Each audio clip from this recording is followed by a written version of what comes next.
Hi friends, నమస్తే. నేను మీ నాగేశ్వర్ దేవులపల్లి. మీరు చూస్తున్నారు మనసేవ తెలుగు యూట్యూబ్ ఛానల్. ఫ్రెండ్స్, మన ఈరోజు కంటెంట్ ఏంటి అంటే తెలంగాణ రాష్ట్రంలో ఇస్తున్నటువంటి ఆసరా పెన్షన్లపైన విజిలెన్స్ విచారణ అయితే జరగబోతుంది.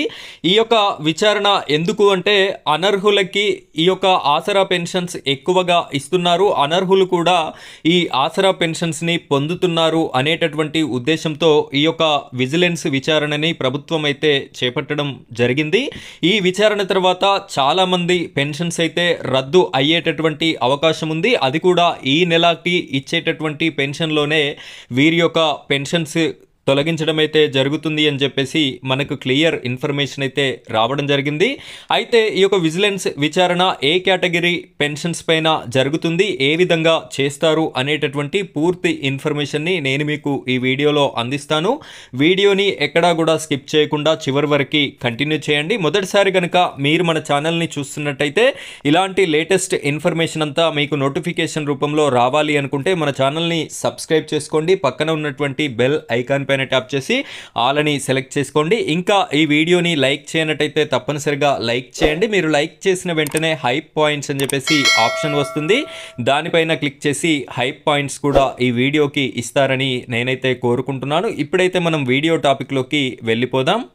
ఫ్రెండ్స్, ఇక్కడ చూడండి, స్క్రీన్లో నేను మీకు ప్రముఖ దినపత్రికలో వచ్చినటువంటి ఆర్టికల్ని చూపించడం జరుగుతుంది. ఇక్కడ ఒకసారి ట్యాగ్ లైన్ చూసినట్టయితే అనర్హులకి పింఛన్లు, విజిలెన్స్ విచారణలో 116 మంది గుర్తింపు అని చెప్పేసి ఈ యొక్క ప్రముఖ దినపత్రిక ప్రచురించడం జరిగింది. ఇది ప్రస్తుతానికి కరీంనగర్ జిల్లాకి సంబంధించినటువంటి ఇన్ఫర్మేషన్. ఒకసారి క్లారిటీగా చూడండి. జిల్లాలోని ఇల్లందకుంట మండలంలో మొత్తం 1116 మంది దివ్యాంగులు పింఛనుదారులు ఉండగా 116 మంది పింఛన్లని అధికారులు నిలిపివేశారు. ఇక్కడ 1116 పెన్షన్స్లో 116 మందిని గుర్తించి వారికి సంబంధించినటువంటి పెన్షన్స్ని ఇవ్వడం కూడా ఆపివేయడం అయితే జరిగింది. తమకు అందిన ఫిర్యాదు మేరకు విజిలెన్స్ శాఖ విచారణ చేసి జిల్లా గ్రామీణాభివృద్ధి శాఖ అధికారులకి నివేదిక అందజేశారు. సదరం శిబిరంలో ధృవపత్రాలని పరిశీలించిన అధికారులు 41 మందిని అనర్హులుగా గుర్తించి పెన్షన్ రద్దు చేశారు. ఈ యొక్క 116 మందిలో డైరెక్ట్ 41 మందిని గుర్తించి వారి యొక్క 41 మంది పేర్లని రద్దు చేయడం కూడా జరిగింది. మిగతా 75 మందివి వైద్య పరీక్షల నివేదికలు రావాల్సి ఉంది. ప్రస్తుతానికి వీరి పెన్షన్లు కూడా ఆపేశారు. ఈ 75 మందికి సంబంధించి కూడా మరల వైద్య పరీక్షలు వారు ఏదైతే ఈ సదరం సర్టిఫికెట్ అనేది పొందారో అది నిజమైనదా కాదా అనేటటువంటి దానికోసం మళ్ళీ వైద్య పరీక్షలు అనేది చేయడం జరుగుతుంది. సో ఆ 75 మంది నివేదికలు వచ్చేంత వరకు కూడా వారికి కూడా పెన్షన్స్ అయితే రద్దు చేయడం జరుగుతుంది. ఇక్కడ అనర్హులకి పెన్షన్లు రావడానికి కారకులు ఎవరో తేల్చలేదు. ఈ ఒక మండలంలోనే దాదాపు 10% అనర్హులు ఉన్నారంటే జిల్లాలో మిగిలిన మండలాల్లోనూ ఉండే అవకాశం ఉంది. దివ్యాంగ విభాగంలోనే కాకుండా కొందరు ప్రభుత్వ ఉద్యోగులు, వ్యాపారులు, ధనవంతులు కూడా అక్రమంగా సాధారణ పింఛన్ లబ్ధి పొందుతున్నారనే ఆరోపణలున్నాయి. అధికారులు పూర్తిస్థాయి విచారణ చేస్తే వందలాది మంది అనర్హులు బయటపడే అవకాశం ఉంది. ఇల్లందుకుంట మండలంలో 41 మంది అనర్హులు నెలకి రూపాయలు 1.64 లక్షలకు పైగా లబ్ధి పొందుతున్నారు. ఈ క్యాన్సిల్ అయినటువంటి 41 మంది యొక్క పెన్షన్ ఇక్కడ ఫిగర్ చూసినట్టయితే 1,64,000 రూపాయలని ప్రతి నెల పొందడం అయితే జరుగుతుంది. ఇక్కడ 10 ఏళ్లలో దాదాపు రూపాయలు 1 కోటికి పైగా అంటే ప్రభుత్వానికి నష్టమే. గతంలో వైద్య విధాన పరిషత్ పరిధిలో సదరణం శిబిరాలు నిర్వహించినప్పుడు కొందరు డబ్బులకి ఆశపడి అనర్హులకి పింఛన్లు మంజూరు చేశారు.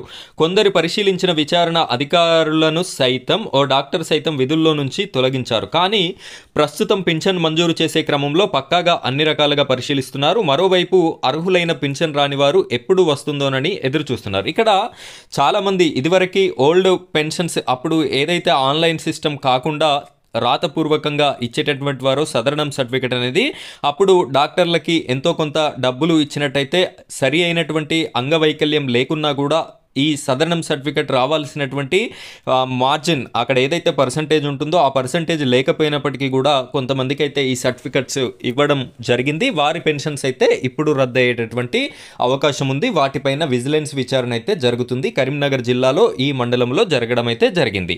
అయితే మీ యొక్క గ్రామాలలో కూడా ఇలాంటి వారు ఉన్నట్టయితే మీరు ఏం చేయాలంటే గ్రామాల్లో అనర్హులు లబ్ధి పొందుతున్న స్థానిక ప్రజాప్రతినిధులు వారి వివరాలు బయట పెట్టడం లేదు. అలా చేస్తే వచ్చే ఎన్నికల్లో వారికి ఓట్లు వేయరనే భయం.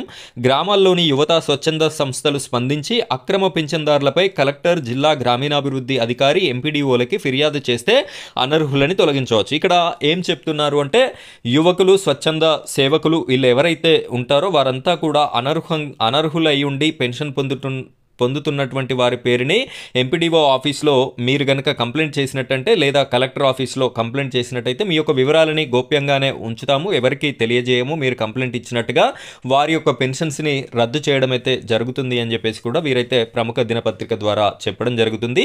మన ఛానల్ తరపున ప్రభుత్వానికి విన్నవించేది ఏమిటి అంటే ఒక మండలంలోనే 10% పైగా అనర్హులైనటువంటి పెన్షన్దారులు ఉన్నట్టయితే రాష్ట్ర వ్యాప్తంగా కూడా ఈ యొక్క 10% కంటే ఎక్కువ అనర్హులు వెళ్ళేటటువంటి అవకాశం ఉంది. కాబట్టి సో మీరు గ్రామాల నుండి ఈ ఫిర్యాదులు రావాలి, ఫిర్యాదులు వస్తేనే విజిలెన్స్ విచారణ చేపడతాము అనేటటువంటి అంశం కాకుండా తెలంగాణ రాష్ట్ర వ్యాప్తంగా ఒకసారి మొత్తం అన్ని గ్రామాలలో, అన్ని మండలాలలో కూడా ఈ విజిలెన్స్ విచారణ అనేది చేయండి. ఆ విధంగా మీకు ఈ అనర్హులందరినీ కూడా తొలగించేటటువంటి అవకాశం అయితే ఉంటుంది. కాబట్టి ఆ విధమైనటువంటి చర్యలు తీసుకుంటారు అని చెప్పేసి మన ఛానల్ తరపున రిక్వెస్ట్ అయితే చేయడం జరుగుతుంది.